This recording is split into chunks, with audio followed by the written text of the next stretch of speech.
Hey everyone, welcome back to the channel. Call of Duty Black Ops Cold War releases in exactly 1 week's time, and last night Activision shared a brief roadmap on what we can expect to see going forward for the early Season 1.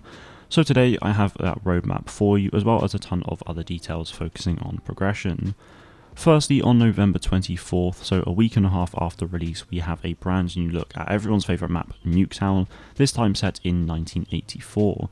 Now we can see the bus has some graffiti on it, as well as the backboard behind it in the image, and there seems to be quite a build-up of sand and other debris, likely from the nearby bomb test that we're all used to seeing from the old days of Black Ops and Black Ops 2. I personally cannot wait to jump into Nuketown once again later this month. Let me know in the comments as well if you are excited for this as well.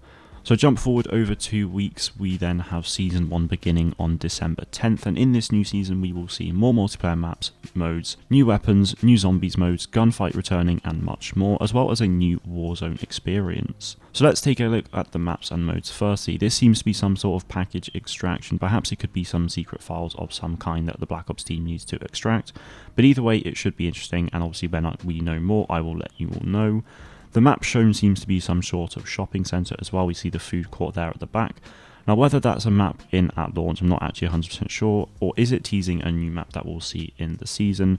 Either way, it's exciting to see more maps come to the game anyway. Moving on to the new weapons. In Modern Warfare we usually get 2 weapons per season, so my assumption is that this will continue in Cold War as well. The gun shown off here is clearly a FAMAS, which is cool. I've never really been one to enjoy them too much, however it would be wrong not to have them in this game. What else we could see, I don't really know, but of course I'm always excited for more weapons. Now as for the zombies mode, I have absolutely no clue what this could be, but I'm very keen to see what Treyarch will do with zombies in this new seasonal content model that they are doing, and obviously have been doing for the past year, and of course when we know more I will let you know. Speaking of new modes, 2v2 Gunfight returns to the Call of Duty franchise in the first season, which I'm very pleased with. Gunfight was probably one of my favourite introductions in the Modern Warfare game, and it was always super intense and a lot of fun, if not at times very frustrating of course, but I'm happy to see it return as one of the core modes. Now what more we could see shows this image here, which I imagine is simply just referring to all the Battle Pass cosmetics and rewards. As for the Warzone experience, I'm very intrigued as to what they do here.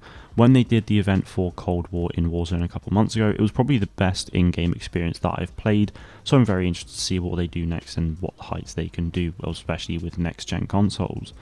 In other news from last night, we learnt that across Modern Warfare, Warzone and Cold War, we'd see a universal progression system. This means that no matter what game we play out of these 3, we'd gain XP and level up. Even in zombies in Cold War, that will allow us to level up as well. Now something to note is that the progression system begins on December 10th when Season 1 begins, so your Modern Warfare rank will be reset so that it actually adjusts to this new introduction. However, all your unlocks of course will be untouched. With regards to weapons, we will be able to use each and every Modern Warfare and Cold War gun in Warzone, both primary and secondary. You can't obviously use Modern Warfare guns in Cold War and vice versa, but you will obviously be able to use them in Warzone, which means that if you really want to, you could have 2 AK-47s in your loadout, one from Modern Warfare and one from Cold War. Now all Modern Warfare content will be retained in Warzone, which is obviously great. Anyway, that is pretty much it from me. Let me know what you think of all the news as well. I'll leave a link to the blog post in the description below for you because I didn't cover absolutely everything. That is it from me today though. Thank you all very much for watching, and I will see you in the next one.